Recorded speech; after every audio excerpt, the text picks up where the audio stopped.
Насыя алган адам үйүн жылытуу системасын газга өткөрүү үчүн колдонот да, эмне сатып алат? Жаран бизге биринчи баягы Газпромго арыз жазып кайрылат. Андан кийин бизге келип насыя алып, мен ушу өткөрөйүн деп чечтимелейин деп бизге кайрылат. Бул ставка эми ошол бойдон сакталып калабы 3%? Бул бир акция болуп атабы же кийинки жылы деле балким бир божомолдор барбы, кандай болуп сакталып кала берет? Азырынча бул жылы бул пайыз сакталып калат. Анткени долбоордун өзүнүн бюджети бар. Ошол бюджетти биз түгөткөнчө бул пайыз сактала берет да. Бишкектин айланасындагы анан Чүй өрөөнүндөгү турак жайларды жылытуу системасын газдаштыруу жараяны кандай жүрүп жатат? Дүйнөдө бүт эле өнүккөн мамлекеттер сыяктуу эле Бишкек шаарында дагы ушул бир ыш көйгөйү бар да, чынындачы. Бул маселе бир нече антропогендик фактордон улам келип чыкканда, ыш маселесин азайтуу, ыш көйгөйүн чечүүнүн бир жолу болуп, бул газдаштыруу эсептелинет да. Саламатсыңарбы Ак Шабар порталынын көрөрмандары?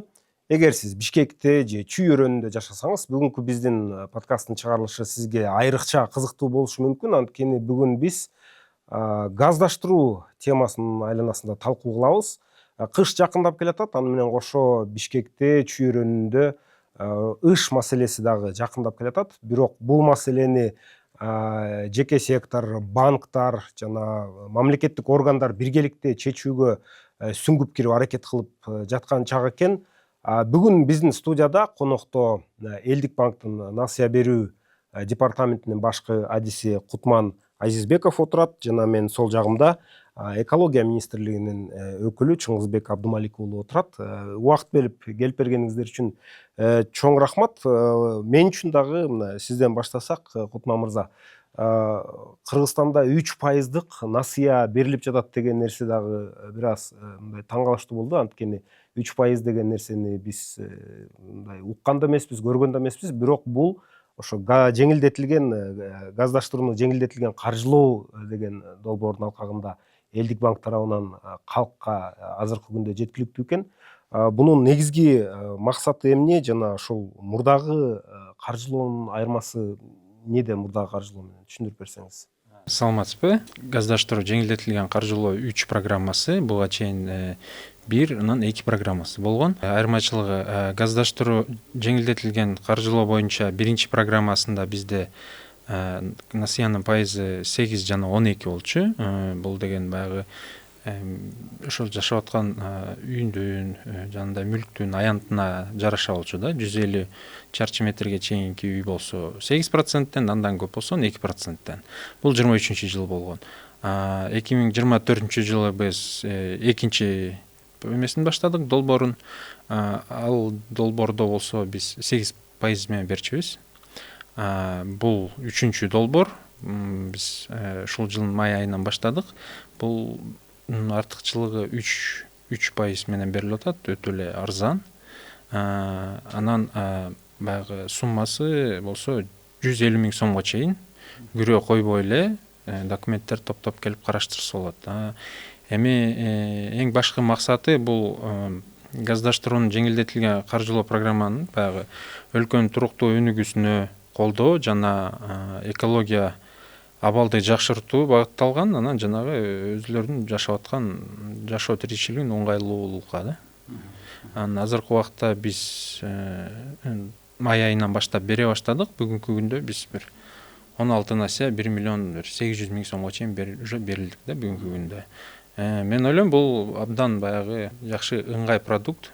Ошол Бишкектин тегерегинде жашаган жарандарыбызга жашоосун ыңгайлуу кылып алганга абдан мындай жакшы да. Насыя алган адам насыяга ошондо газ, эми ал үйүнө чейин Газпромдун түтүкчөлөрү жеткирип берет.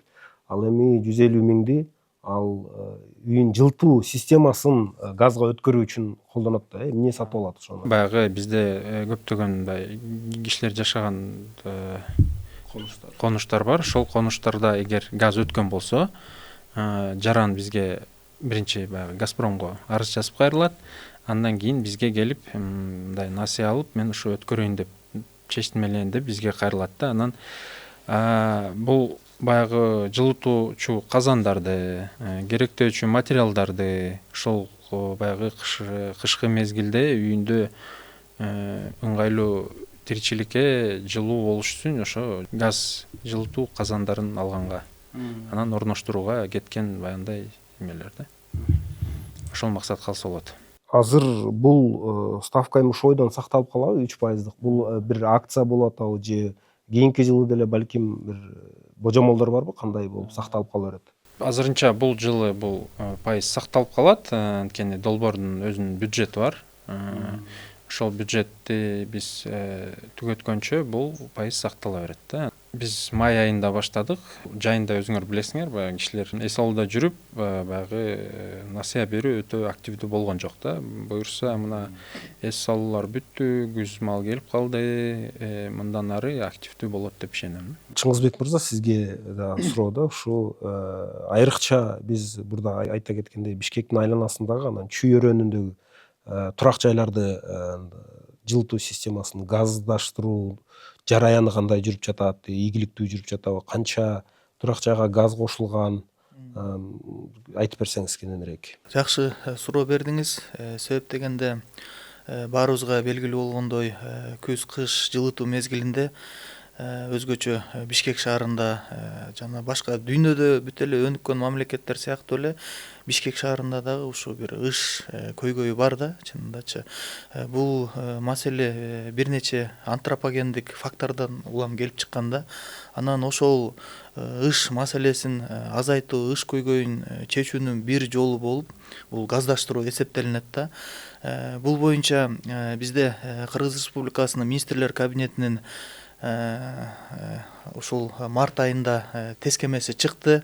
Ага байланыштуу Кыргыз Республикасында бүгүнкү күндө абанын сапатын жакшыртуу боюнча ведомстволор арал комиссия иштеп жатат да.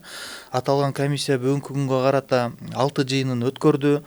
2 жыйыны Ош жана Бишкек шаарында болду да. Башкача айтканда биз бул ыш көйгөйүн чечүүнү бардык ошо региондорду камтыганга аракет кылып жатабыз да. Анан айта кетчү жагдай, газдаштыруу боюнча бүгүнкү күндө Бишкек шаарында өткөн жылдары, андан мурунку жылдары аябай жакшы жигердүү иштер жүргүзүлдү деп мен айта алам. Себеп дегенде бизде жылдан жылга ошо газга кошулгандардын саны көбөйүп жатат. Себеп дегенде мен жогоруда айтып кеткен комиссиянын төрагасы, жаратылыш ресурстары, экология жана техникалык көзөмөл министри Медер Асанович Машиев тарабынан демилгеленип, пайыздык чени 8%дан 3%га чүрүлгөн да. Буга чейин 2 долбоор тең 8%, ага чейин 12% болуп келсе, ушул жылдын башынан баштап май айына мына ишке кирди, 3%дан бериле баштады да. Бүгүнкү күндө биз ошо ведомство арал комиссиянын тапшырмасынын алкагында атайын жумушчу топторду түздүк. Аталган жумушчу топко бардык мамлекеттик органдар кирген да. 25 мамлекеттик орган кирип бүгүнкү күндө иштеп атат. Ошонун ичинен ушу газдаштырууга тиешеси бар мекемелер, ушу маалыматтык кампания иштерин жүргүзүп атабыз. Мына Бишкек шаарынын мэриясы ушул ведомстволор арал комиссиянын төрагасынын орун басары болуп эсептелинет. Рамис Алиев өзү жеке ушу Бишкек шаарынын МАП деп коет, аймактык башкармалыктардын баарына тапшырма берди, түшүндүрүү иштерин жүргүзгүлө, насыя алгандардын санын көбөйтөлү деген бир жакшы демилгелер болуп жатат да. Эгерде өздөрү кое албаса, өз каражаттары кое албаса. Мен газдаштыруунун мындай жакшы жактарын айта кетсем болот да. Бул бүгүнкү күндө бизде эң эле жеткиликтүү, заманбап, кооптуулугу жок мындай ыш көйгөйүн чечүүнүн бир жолу десем болот да. Себеп дегенде бул биринчиден жеткиликтүү. Мына жогоруда кесиптешим айтып кетти, 150 миңге чейин насыя берилип атат. 150 миң сомго чейин газды киргизсе болот. Эгер даже бир үй нары дагы газды тартып келсең, кээ бир көчөлөрдө газ болуп, өйдөнкү көчөлөрдө болбой ушундай болуп калат го. Кошунанын үйүнөн алып келсең деле 150 миң сом жетет. Себеп дегенде муну биз бир топ баштан өттү. Мына мен жеке өзүм дагы газды киргизип көрдүм. Мен мына максималдуу алыстыктан тартып келгенде деле бир 140 миң кетти да. Чынындачы бул аябай жакшы экен, чынындачы. Эми көмүргө салыштырганда газдаштыруунун кыйла артыкчылыктары көп да. Маселен Кандай артыкчылыктар бар? Сиз өзүңүз дагы мына айтып калдыңыз, өзүңүздүн үйүңүзгө сиз экология министрлигинде иштеп атып, биринчилерден болуп үлгү болуп тартып келген турбайсызбы? Кандай артыкчылыктары бар?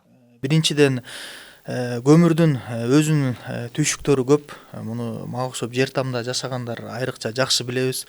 Жыл сайын ушу жылытуу мезгили башталганда морду тазалашың керек, үйдү сырдашың керек, заготовка кылышың керек, көмүрдү кампага чогултушуң керек. Эми бир адамдын түйшүгү да булчу, башкача айткандачы. Анан эми жылытуу мезгилине келгенде солдатка окшоп бир адам 3 саат 4 саат сайын настроюу туруш керек да.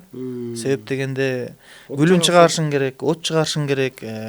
Бул деле түйшүк да, балким моруң толуп калат, аны оперативно тазалашың керек. Эми түрдүү мындай кесепеттер бар да, мындай терсче. Анан эми Кудай сактасын, эми биз деле көрүп эле угуп эле келатабыз, мындай адам өмүрүн алган учурлар да жок эмес. Именно ушул көмүрдүн айынан ыска уланып өлүп калыптыр деген жаңылыктар көп эле чыгып атпайбы? Кооптуу жактары көп да. Мындан сырткары бул көмүрдүн бир минус жагы, мисалы зыяндуу заттарды бул эбегейсиз көлөмдө бөлүп чыгарат да. Анткен дегенде бизде көбүнчө мындай көмүр жакканда чийки көмүр, калориясы төмөн, начар көмүрлөр жагылып атат да тилекке каршы. Айрым учурда акыр чикирлер, жанагы тигүү калдыктары дагы жагылып кеткен фактылар бар. Муну биз өзүбүз мына рейдтик иштердин жүрүшүндө да аныктап атабыз да. Тилекке каршы ушундай да учурлар болуп атат да. Анан биз мына болжолдуу бир эсептөөлөрдү жүргүзүп көрдүк өзүбүз деле. Биринчиден статистикага токтоло кетсем болот да. Мисалы баарыбызга белгилүү болгондой, мына Бишкек шаары чоңойду да аймактык территориалдык реформанын алкагында. Бүгүнкү күндө 105 жаңы конуш бар биздин. Мурда бир 50ден ашкан. 47. 47 болчу. 47 конуш болчу да. Бүгүнкү күндө ошолордун саны 105ке жетип, ал жерде турак үйлөрдүн саны 134 миңге жетти да. Бул жер тамдарды айтып атасыз, Жер тамдарды айтып атам да. Анан ошонун ичинен 54 жаңы конуш бүгүнкү күндө газдаштырылды да, башкача айтканда газ түтүктөрүнө кошулду. Ошол кошулгандардын саны бүгүнкү күндө 40-49 миңге чыгып калды. Бул сан албетте толук газдаштырылды дегенди билдирбейт. Эми жарымына чейин буюрса мына жетип калдык. Ошонун ичинен газга кошулгандардын көпчүлүгү мисалы 40% ошо үйүн жылытууга ошо газды колдонбой атат да. Башкача айтканда бул мына мен 49 миң газга кошулду дегеним менен анын ичинен 29 миң гана абонент үйүн жылытууга ошо газды колдонуп атат да. Калганы жерине тамак жасаганга кошулган. Тамак жасаганга ушундай күнүмдүк турмуш тиричиликке колдонгон учурлар болуп атат да. Анан биз ушундай жарандарды чакырып кетет элек да, ошо газды киргизгенде биротоло ушул от казандарын кошо киргизип, жылытуу системаларын кошуп алса, бул аябай мындай пайдалуу да элдергечи. Пайдасы эле тиет да. Анан биз ошо эсептөөлөрдү жүргүзүп көрдүк. Мына мисалы көмүр жакканда бир үй бүлө бир сезон деп коелу, мына күз-кыш мезгилинде минималдуу бул 3 тонна көмүр жагат экен да. 3 тонна көмүр жакканда мына биз мына 29 миң абонент кошулду деп атабыз газга. Ушу менен эле, ушу сандар менен эле 87 миң тонна көмүрдүн жагышын чектедик да. Башкача айтканда атмосферага мындай 87 миң тонна жагылган көмүрдүн зыяндуу заттары чыкпай калды дегенди түшүндүрөт да. Эми биз Кудай кааласа мына жарымынан ашып жок дегенде бир 80-70% эле газдаштырсак, Бишкек шаарында ыштын деңгээли, булгануу деңгээли кыйла азаят. Кадимкидей эле төмөндөп сезилип калат, сезилерлик. Себеп дегенде мына буга чейин деле мисалы мына эл аралык уюмдар, жанакындай IQR деген бизде уюмдар бар эмеспи? Алар бизде ошо абасы булганган шаарларга бир нече жылдардан бери кошуп келет да, чынындачы. Бул сайттардын берген маалыматына деле бизде мындай бүдөмүк ойлор бар да. Себеп дегенде алдыңкы катарга чыгыш үчүн жана дүйнө мамлекеттерин алдыңкы катарга чыгарып коет атпайбы? Андай бизде ийриделген химиялык өндүрүштөр жок. Чоң мондай чыгындыларды чыгарган бизде ишканалар жок эсе. Анан эми бул чыгарып койгондору да бизде бүдөмүк ойлорду жаратат да. Себеп дегенде бул мына газдаштыруудан сырткары бизде бүгүнкү күндө микробусиктер жанагы унаалар көп да бизде, билесиздер да. Ошол 3,5 миңден 5 миңге чейин жанагындай дизель отуну менен жүргөн автоунаалар каттачы буга чейинчи. Дизель отуну менен жүргөн унаалар бул зыяндуу заттарды чыгарган булактардан, ана көмүр жагуу, чийки көмүр, таштанды жагуудан кийин эле бул автоунаалар турат да. Ошолордун 3,5–4,000 микробусик бүгүнкү күндө шаардын чекесине чыгарылды. Башкача айтканда, биз бул жерден да эсептөөлөр жүргүзүп көрдүк. 100 тоннага жакын солярка декоз ошол отун жагылбай калды. Бул солярка отунунан атмосферага эбегейсиз зыяндуу заттар чыгат да. Мисалы, бир дизельный бусиктин артына бир туруп көрсөңүз, дем ала албайсың, ууланасың кадимкидейчи. Негизи эми мындай да, биз дагы экономика жөнүндө, каржылык жөнүндө биздин көрөрмандарга көп айтабыз, ар кандай мындай пайдалуу нерселерди, жаңылыктарыбыз. Адам негизи бир нерсеге чечим кабыл аларда, ал биринчи кезекте экономикалык жагын эске алат. Көмүр жаккан менен газ жаккан, сиз өзүңүз деле айтып атасыз, мен өттүм депчи. Айырмасы кандай экен? Чөнтөккө кандай таасир этет экен? Айырмасы асман менен жердей десем кичине апыртып койгон болот окшойм. Мындай жерден кичине өйдөрөөк да, чынындачы. Себеп дегенде бүгүнкү күндө мына көмүрдү колдонгондо деле бер жагы эле жакшы көмүрделген бир 7–8 миң турат тоннасы. Көмүрдүн баасы ошондой. Аны дагы алып келиш керек үйгөчү. Ал дагы өзүнчө 1,5–2 миң сом. Ошо менен эле биз 10 миңден ашып кетип атабыз да. Анан момундай суук мезгилинде мына мен да өзүм газ жагып көрдүм 2 жыл катары менен. Максималдуу бир 12 миң чыгат экен да. 12 миң. Демек айырмасы деле жок, болгону баягы түйшүгү жок. Түйшүгү көбүрөөк да. Көмүрдүн түйшүгү көбүрөөк чынындачы. Эми анан түйшүгүнөн мурун дагы абаң таза болуп атпайбы? Абаны булгуп атат ошо көмүр жаккандачы. Анан газ менен эмне? Ушу ноябрь айында бир күйгүзөт экенсиң, жана от казандарды азыр акылдуу болуп калыптыр да биздечи. Бир нормага коюп коесуң. Ошол норма менен сага кыш чыкканча иштеп берет экен да. Көмүрдү сиз анта албайсыз да. Мисалы 2 саат сайын салып турушуңуз керек. Ал өчүп калышы ыктымал, гүлү толуп калат. Ушундай бир мүчүлүктөрдөн толук кутулат экенсиз да. Эми бул 150 миңге чейин деген насыя бул өтө жеңил насыя да. Мамлекет тарабынан берилген бул өтө жеңил насыя. Мисалы сиз 100 миң сом алсаңыз, ага 3,5 миң сом кошуп бересиз да. Анан пайыздык чендери төмөн болгондуктан аны сен ай сайын бөлгөндө эми 5 миң, 3 миң, 6 миң эми алган суммаңа жараша болуп бөлүнөт экен да. Эми мен ойлоп атам, бүгүнкү күндө бул сумма көпчүлүк эле биздин жарандарга жетиштүү эле да, жеткиликтүү эле. Эми мен айтат элем, ай сайын бир 20 миң, 30 миң насыя болсо, мен деле албайт болдум чынындачы. Мен чөнтөмө туура келди, шартым туура келди. Маселе жок, мына бүгүнкү күндө толук төлөп койдум. Зато мына үйүм күз, кыш бир нормага коем. Кыш чыкканча бир нормада. 100 квадратка чейин да менин үйүмчү. Абдан жакшы чечим кылып турсуз. Мен Кутман мырза сизден сурайын дедим эле да. Бул насыяны банкка барбай туруп үйдөн отуруп эле алып койсо болобу? Азыр анткени мен байкашымча көп эле банктар ушундай кызматты сунуштап жатат. Мүмкүнбү же сөзсүз банкка келиш керекпи? Азыркы учурда биздин банкта мындай мүмкүнчүлүк жок, бирок биз маселени чечип атабыз. Анан жакынкы арада чечилет деп эсептейм, бирок азырынча баягы эгер жаран насыя алам десе, биздин бөлүмдөргө кайрылыш керек да. Анан кошумчалап кетсем, баягы биз кыш убакыты келгенде баягы салттуу отун, көмүр менен эле от жагып үйдү жылытып атпайбызбы? Насыя менен баягындай үйүңө газ өткөрүп жылыткан баягындай казандарды алыштын кандай жакшылыктары бар да? Биринчиден туу, экинчиси бул түйшүк да. Эртеден кечке бул деле жумуштан келип чарчап иштеп, жумуштан чарчап келесиң, анан үйдө дагы бир иш күтүп турат. Үчүнчүсү эми баягы жарандарыбыз ойлойт болуш керек, көмүр балким бир аз арзан, бирок арзан көмүрдүн сапаты начар. Ал баягы эле абаны, экологияны кирдетип, мындай терс немелери көп да. Анан ошондуктан бир чыгынып газ өткөрүп, керектүү эмелерди коюп алса, көпкө чейин мындай ыңгайлуу болот да. Анткени бунун көп түйшүгү жок. Балким акчасы бир аз кымбатыраак чыкса, бирок ал ошо актайт өзүн туура. Насыя алыш үчүн мисалы эгер жарандар насыя алабыз деп келсе, бул баягы документтерин айта кетсем, паспорттун көчүрмөсү, кирешени ырастоочу документтер, анан ошол жашап аткан үйүн, мүлктүн ырастоочу документтерин көчүрмөсүн алып келип эле арыз жазып кайрыла берсе болот да. негизи бул келечекте башка аймактарга дагы жайылуу планы турабы? Анткени мисалы үчүн эми Бишкекте бул ыш көйгөйү эң орчундуу турган аймак деп эсептелет, бирок ошол эле андан кийинки турган Ош, Каракол шаарлары, балким Жалал Абад шаарларында да бул маселе мындай жылдан жылга күчөп келатат. Ал жака кандай маалыматыңыз бар ошол боюнча? Ал тууралуу маалымат жок, бирок мен ойлойм, эгер Бишкекте бул долбоор жакшы ийгиликке жетсе, акырындан балким башка региондордо да өтүп баштайт да.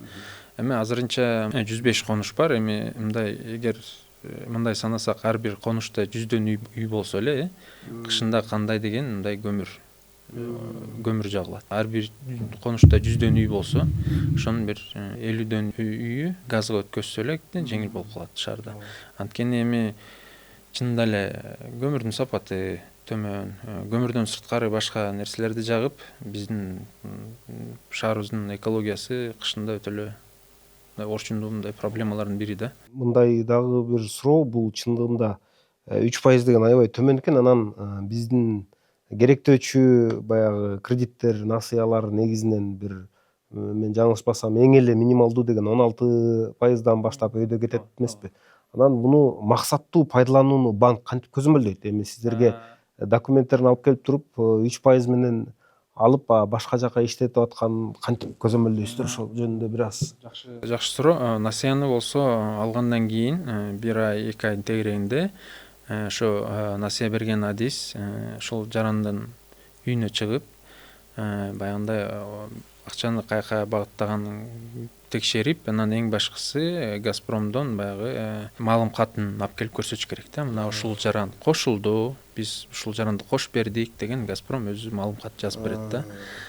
Эгер жаран бизден ушундай жеңил насыяны алып тура эмес, максатсыз колдонсо, анда биз чара көрөбүз. Насыянын пайызын көтөрүп коебуз да, 24%га чейин. Алган күндөн баштап насыянын пайызы көтөрүлөт да. Ошондуктан баягы эми Көзөмөлдөө механизмдери бар экен. Көзөмөлдөө механизмдери бар. Кошумчалап коеюнбу?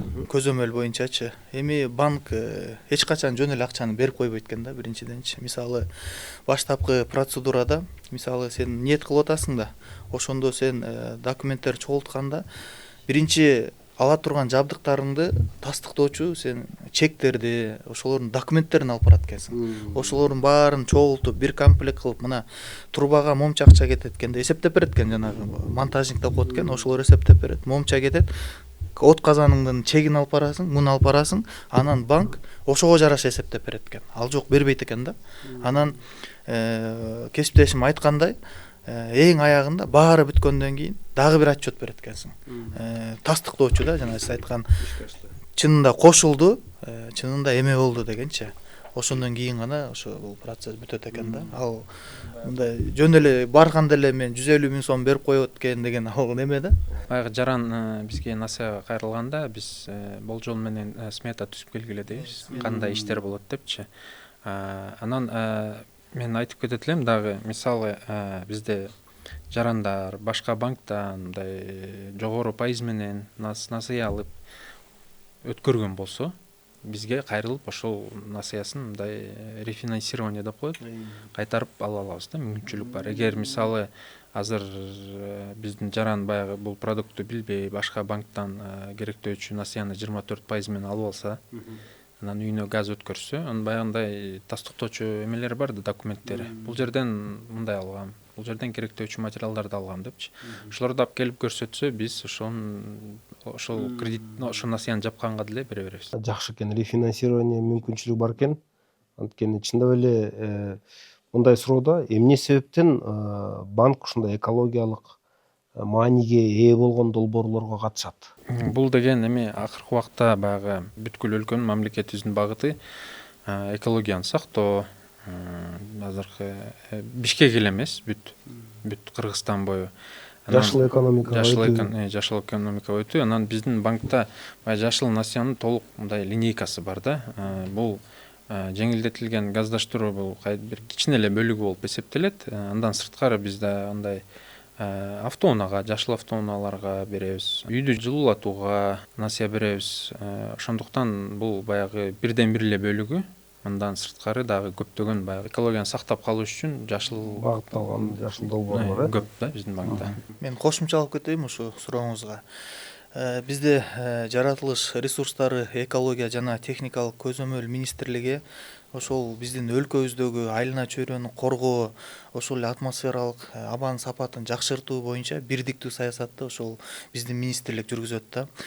Мен айтып кеттим, буга чейин Кыргыз Республикасынын министрлер кабинети тарабынан түзүлгөн 2 ведомстволор аралык комиссия иштеген. Мисалы биринчи комиссияны айта кетсем 23-жылы майда түзүлгөн комиссия болчу да. Ал жерде 11 мамлекеттик мекеме, 2 банк, элдик банк жана Газпром ишканасы бар болчу да. Аталган комиссия ушул 25-жылга чейин өзүнүн ишин алып барып, жигердүү десем болот, жакшы натыйжаларды көрсөтүп, мына ошол комиссиянын ишинин аракети менен ушул долбоорлорго келдик да. Мына бүгүнкү болуп аткан иштердин баардыгы ошол биздин өкмөт тарабынан түзүлгөн комиссиянын ишинин арты менен болуп атат да. Эмне себептен биз комиссияны жана чоңойттук дебедимби? Ушул жылдын мына март айында бизде мурун Бишкек чүй эле болсо, бүгүнкү күндө Кыргыз Республикасы боюнча абанын сапатын жакшыртуу боюнча мамлекеттик мекемелер аралык комиссия иштеп атат да. Ал жерде элдик банктын мына төрагалары мүчө болуп биздин жыйындарга дайыма катышып келет. Мындан сырткары 25 министерство, ведомство бар ал жердечи. Ошондой эле Кыргыз Республикасынын 8 депутаты, жогорку кеңештин 8 депутаты мүчө да. Башкача айтканда, жогоруда айтылгандай эле бул айлана чөйрөнү коргоо, ушул анын ичинде атмосфералык абанын сапатын жакшыртуу боюнча бүгүнкү күндө комплекстүү иштер жүрүп атат да. Себеп дегенде бир эле биздин эле министрлик бул маселени жалгыз чече албайт да. Буга ошого байланыштуу бардык биз ошо мамлекеттик мекемелердин бардыгын ошо комиссияга коштурдук. Андан сырткары жарандык активисттер, көз карандысыз экологдор жана уюмдар бүгүнкү күндө аталган комиссиянын алкагында иш алып барып атат да. Буюрса мына бул ишти биз улантабыз. Мына бүгүнкү күндө ошо маалыматтык кампанияларды баштадык. Комиссиянын тапшырмасынын негизинде бүгүнкү күндө жумушчу топ түзүлдү. Буюрса ушул жумушчу топтун комиссиянын ишинин арты менен ошо мына максималдуу газдаштырууга жарандарды кошуп, буюрса ушул атмосфералык абанын сапатын жакшыртууга, Бишкек шаарында микроклиматты деги эле экологиясын жакшыртууга болгон күч аракетибизди жумшайлы деген ниетибиз бар да. Мына сиздин бул аябай статистикаңыз кызыктуу экен. Мына мен көрөрмандарга дагы бир кайталап коеюн. Бишкекте 105 жаңы конуштун арасынан 54, демек тең жарымы деп койсо болот, жарымына газ кирген экен. Анын ичинен 133 000 турак жай газ тартылып келинген, бирок 134 000 жалпы конуштарда. Анын ичинен 48 000 газга кошулду. Бул кайсыл мөөнөттө болуп атат? Айтайын дегеним мындай да, мисалы үчүн биз өнүгүү программасындагы айтып талкуулап атпайлыбы? 2030 жылга чейин депчи. Негизи ушул Бишкекте баардыгынын баягы жүрөгүнө тийген, өпкөсүнө тийген деп мен тамашалап айтып коет элем. Ушул көйгөй канчанчы жылы бир сезилерлик жоюлат деп божомол кылса болобу азыркы учурда? Атмосфералык абаны жакшыртуу мен жогоруда айткандай комплекстүү мындай подходду талап кылат да. Чынындачы бул бир эле министрлик, мекеме бул маселени чече албайт да. Деги жалпы коомчулук, жалпы могу мамлекеттик органдардын активдүү катышуусу керек да. Себеп дегенде кай бир учурда кай бир мекеменин функционалдык милдеттери, компетенциясы чектелүү болушу мүмкүн. Ал кыла турган жумуштар балким башка министерствода болушу мүмкүн. Мисалы мен айта кетсем, бүгүнкү күндө мына Бишкек мэриясы тарабынан аябай жигердүү алгылыктуу иштер жүргүзүлүп атат. Мына ал жерде биздин кесиптештерибиз мына муниципалдык кызмат болгон мына экологиялык бузууларга карата чараларды көрүп атат да. Андан сырткары мына Газпром, биздин банктар, энергетика министрлиги деген сыяктуу мамлекеттик мекемелер дагы ушул ышты жеңүү боюнча өзүнүн компетенциясынын чегинде жигердүү иштерди алып барат эле да, алып барып атат. Анан бул өзүбүздөн эле да, мисалы ар бир жаран ушул экологияны, айлана чөйрөнү сактоого мындай салым кошуш керек да. Бул мисалы ушул эле мына газдаштыруу аркылуу мына бир эле кожолукту алганда мына минимум 3 тонна көмүр жакса эле канчалаган зыяндуу заттардын асманга чыгышы чектелип атат. Эми бул деле атмосферанын абанын сапатын жакшырышына алып келип атат да. Бир эле бул ошол жарандын кошумчасы болот да. Ошол эле жанагы биздин мончолорубуз, сауналарыбыз, жанагы кафе ресторандарыбыз алар деген өзүнүн ишмердүүлүгүн жүргүзүүдө милдеттүү түрдө ыш чыгарып аткандан кийин, булгануучу заттарды чыгарып аткандан кийин атайын фильтрлерди коюш керек алар милдеттүү түрдө. Жанагы машинелер сыяктуу эле аларда деле милдеттүү түрдө өзүнүн фильтрлери болуш керек. Бул бир эмес, бир нече мыйзамдын талаптары бар. Мен учурдан пайдаланып ошо жалпы биздин жарандардан, ошол ишкердик субъектилерден суранып кетет элем да, ошол колдон келсе газдаштырууга өтүңүздөр, газга кошулуңуздар. Андан сырткары жанагындай ишкерлер болсо булгануучу заттарды чыгарып аткандан кийин алар милдеттүү түрдө ошо фильтрлерди коюш керек. Тилекке каршы мына ушул мероприятиялар аткарылбагандыктан мына ыш көйгөйү бүгүнкү күндө ушу Бишкек шаарында болуп атат да. Эми мунун бирден бир азайтуу жолдору мына мыйзамда да каралган. Кандай гана ишкердик болбосун, кандай гана жаран болбосун, ал атмосферага булгануучу заттарды чыгарып атабы, значит чаң газ тазалоочу орнотмолорун коюш керек, фильтрлерин коюш керек. Эми фильтрлер биздин мончо, сауна ээлери үчүн анчалык деле кымбат эмес чынындачы. Бул мыйзам талаптары. Эгер талаптар ушундай аткарылбаса, эми мыйзам чегинде жана бузуулар кодексинде бизде айыптык санкциялар, биздин милдеттерибиз бар, укуктарыбыз бар. Ошонун чегинде чара көргөнгө аргасыз болобуз да. Себеп дегенде азыр жайдын күнүндө билинбейт. Мисалы булгануучу заттар азыр деле бар, бирок күндүн жылуулугуна байланыштуу тарап кетип атат. Ал эми эртең кыш мезгили, суук мезгили башталганда мындай булгануучу заттардын тарап кетиши, жоюлушу аябай татаалданып калат да. Натыйжада мына чийки көмүр, акыр-чикирлердин жагылышы, автоунаалардан чыккан зыяндуу заттардын баардыгы биригип, ошол биздин Бишкек шаарында абанын сапатын бузулушуна алып келип атат да. Анан ошого чакырып кетет элем да, ушул биздин жарандарды мамлекет тарабынан берилип аткан мына 3%дык насыяны колдон келишинче мына бүгүнкү күндө азыр кезекте эле азыр анчейин эмес болсо керек. Мына ноябрь, декабрь дегенде бизге Газпромдун өкүлдөрү айтат, кезек болуп калат экен да. Анан эмнеге кеч келет деген маселе ошондо жаралат да. Себеп дегенде эрте кошулган эмес, баардыгы бир учурда заявкаларды берген. Анан кошо турган ишканалар бир үйдү бүткөнчө эми жок дегенде бир 3-4 күн жүрөт да бир үй мененчи. Анан ошентип атып нааразычылыктар пайда болот да. Ошон үчүн жана бизде сөз бар эмеспи, кыштын камын жайда көр депчи. Ошон үчүн баардык жарандарды ушул мамлекет тарабынан берилип аткан мүмкүнчүлүктү колдонуп алууга чакырат элем да. Чындап эле биз кыш келердин алдында эле ошол ышты эстеп калабыз, а кыш бүтөр замат эс тутумубуздан ошол ыш маселеси өчүрүлүп калгандай эле кайра жыргап эле жүрө беребиз. Бирок чындап эле сиз жакшы мисалды да келтирдиңиз. Ушундай жакшы жыйынтык менен бүгүнкү талкуубузду аяктадык. Рахмат, абдан кызыктуу талкуу болду.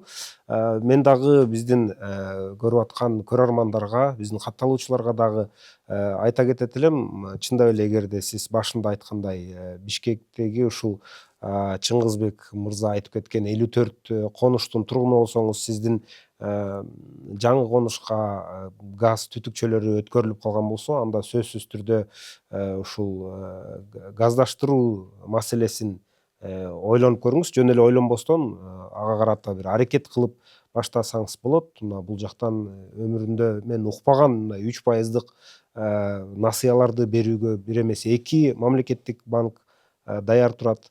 Ошондуктан ыш маселесин чындап эле кышында эмес, жайында, керек болсо жазында чечүүгө сүңгүп кирип аракет кылалы. Чогуу эми чындап эле таза аба менен дем алып, таза шаарда жашоо бул баарыбыз үчүн пайдалуу, керектүү нерсе. Ойлонуп көрүңүздөр. Биздин видеону аягына чейин көрсөңүз сизге ыраазычылык айтабыз.